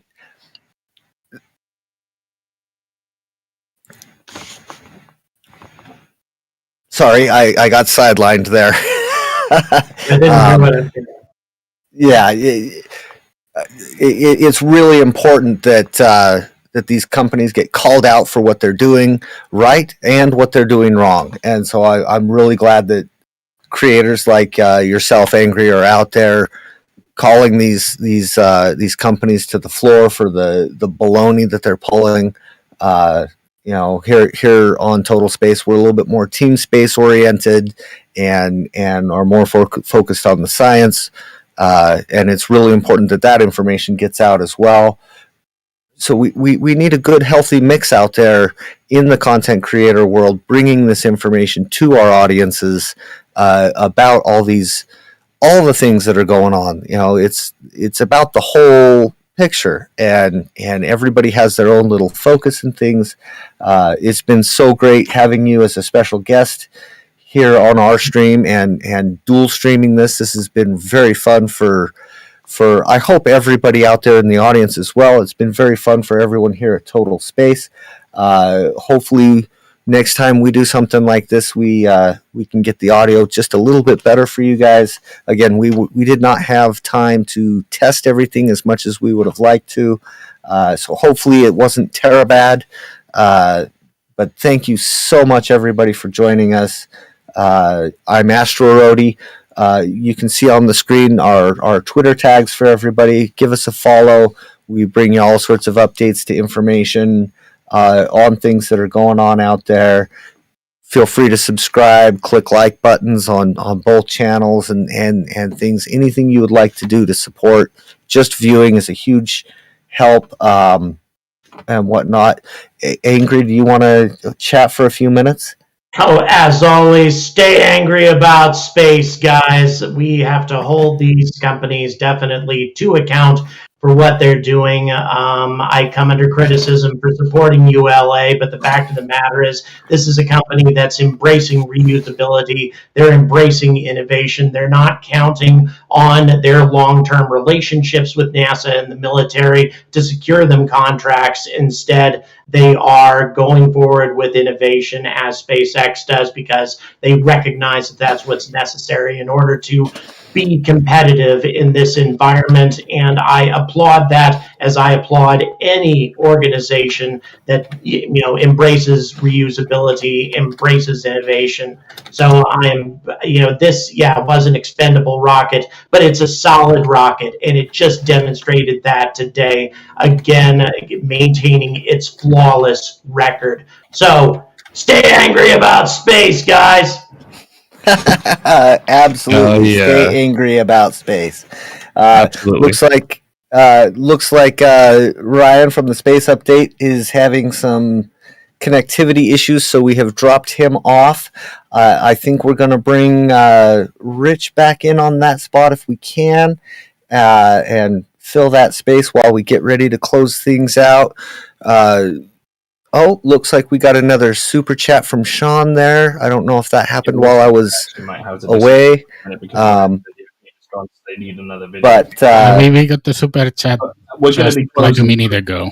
So okay, thank you very so much, much, Sean. Shoot you a message when I'm done. You guys we're have getting fun. ready to. Your Timmy's super jealous. We're getting ready to close things up, I think, here, or how much longer do we want to keep going, guys?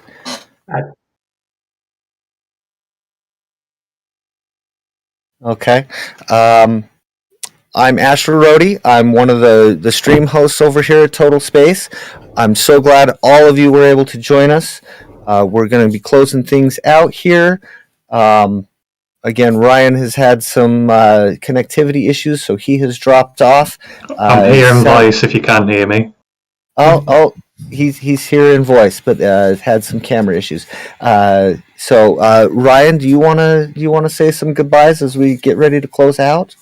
Yeah, just absolutely amazing. Thank you everyone for joining us today. A few issues on my part with the mic and camera dropping out, but it's been absolutely amazing seeing the launch, and thank you so much for everyone for the donations, everyone watching along.